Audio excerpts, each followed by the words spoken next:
A number of pro-democracy lawmakers in Hong Kong were dragged out of the chamber during a row about a Chinese national anthem bill. Here's a summary of the article.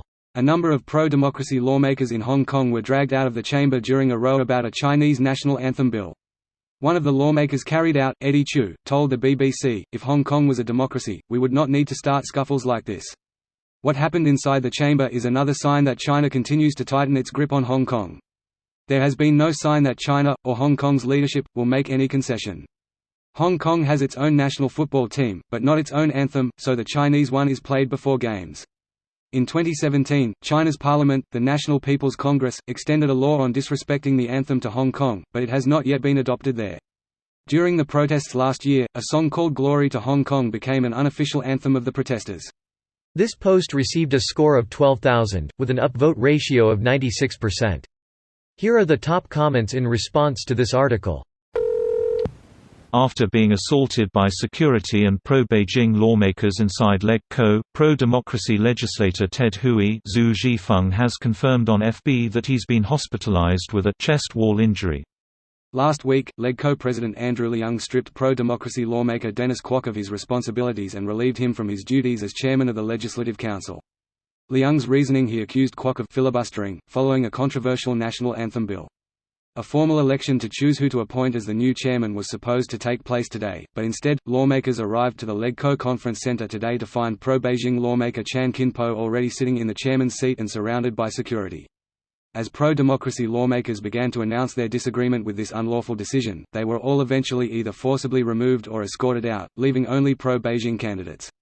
The 40 remaining pro-Beijing candidates then placed their votes in a ballot to elect LegCo's new chairwoman, Starry Lee, while pro-democracy lawmakers banged on the doors in protest.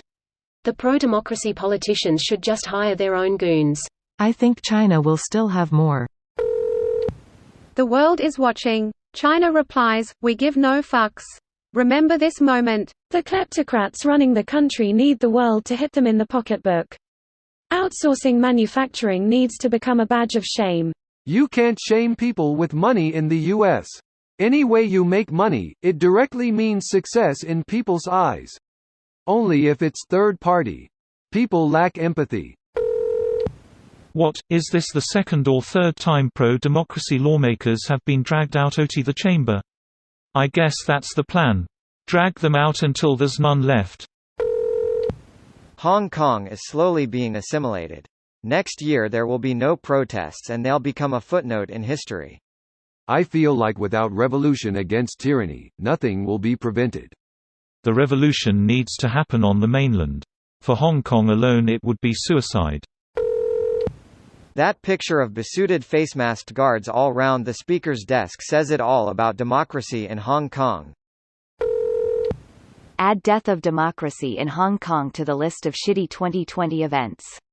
Democracy in Hong Kong died in 1997 when the British handed it over to China like a baseball card. They should have let it declare independence like Taiwan. There was no way Hong Kong could have ever remained a free and democratic society under Chinese rule. China told the UK in 1984 that in no uncertain terms they will invade if they tired that. Besides, even then the city's food and water came from the mainland. This video was automatically created by Reddit to speech.